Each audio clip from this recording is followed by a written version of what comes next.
Thank you, Banjo. Oh. Go. You're done. Oh, it's hard work. That was Banjo's response to my voice. He'll do that if helicopters fly overhead as well, or he hears certain noises if you play Barry White.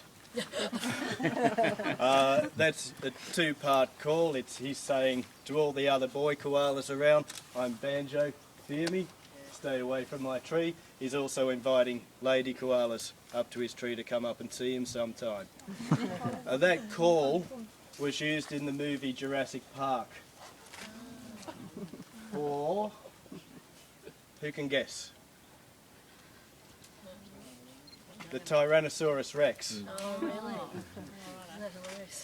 When they recorded all different animal noises to make for the dinosaur noises, they played some animal noises with the animated dinosaur.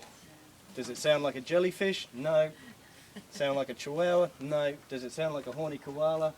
Yes. Yes. He's heard me say that so many times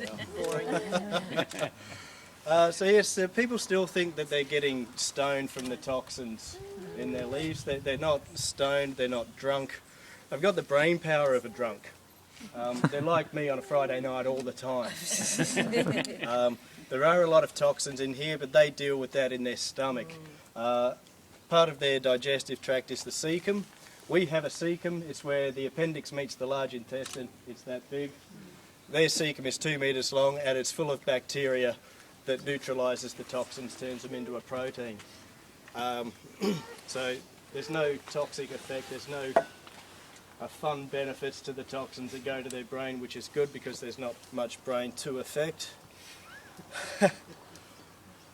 If you ever think about stealing a koala and taking him home as a pet, there's a few things you need to learn. You've got to get 10% of his body weight in food every day.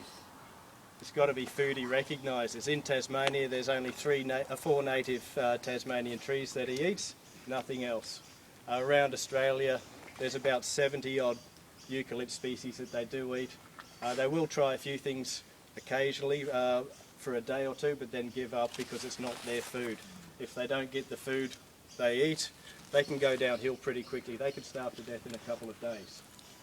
They don't store body fat. They live up in the tree where their food is. It's there all the time, so storing body fat is just disappeared from them.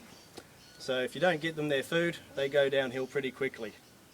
And if a koala gets sick, you can't give them antibiotics. Antibiotics will kill the bacteria that neutralises the toxins in the only thing they eat, and they can't go long without the food. So your hard work, Banjo. He doesn't care. Now, I don't know if you can see because he's tucked up, but koalas have 6 thumbs. This finger has moved over to become a second thumb, so 2 thumbs on each hand and a thumb on each foot. And they have fingerprints like us. Their fingerprints are so similar to humans that crime scene forensics struggle to tell the difference. So if there's ever a crime scene with too many thumbprints, you know it's a koala that done it. That's just about it for me, guys. Thanks for coming here today. Your entrance fees are helping us look after these animals. You see, we've also got an off-display section with sick animals that are hopefully going to get better. We're also building a seabird enclosure, which is almost finished. We'll be able to look after injured seabirds that come in. And you're also helping us with our volunteer network. We've got nearly 560 volunteers in Tasmania now. On the mainland, there's an organisation called WIRES, a government organisation. There's nothing like that in Tasmania. Bonorong is the only 24-hour wildlife phone number in Tasmania. If you see an injured animal while you're here, you can call us any time of day, and we'll get one of our volunteers around as soon as possible to help you out with that animal, get it to a specialist carer. So your entrance fees are helping us look after these animals here, so thank you very much. And if you want to come in for a pat and a photo, koalas aren't affectionate animals. It's now illegal in nearly every part of Australia to hold them up and cuddle them. They don't like that, it makes them stressed. A stressed animal is an unhealthy animal. So if you want to come in for a pat, not around the face because he'll bite you, and not around the hands either, they don't like that. If you want to rub an animal on the head, you've got to buy me a drink first. So patting a koala on the back here, that's not too dissimilar to a branch blowing on their back. They're used to that.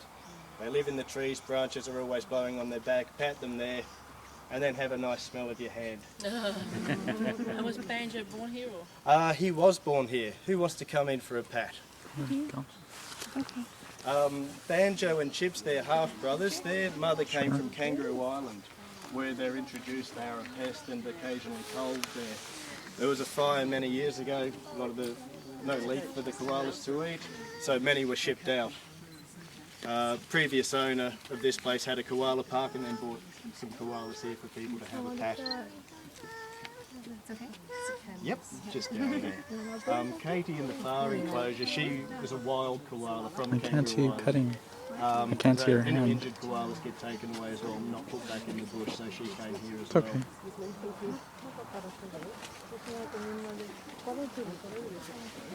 So he's used to this? Um, He's used to this? Yeah, they don't. It's not that they don't really. It's not a case of koalas liking that. They're indifferent to being touched there.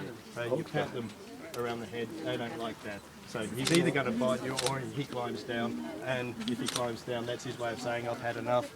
I'll pick him up and take him away. No worries. Come here.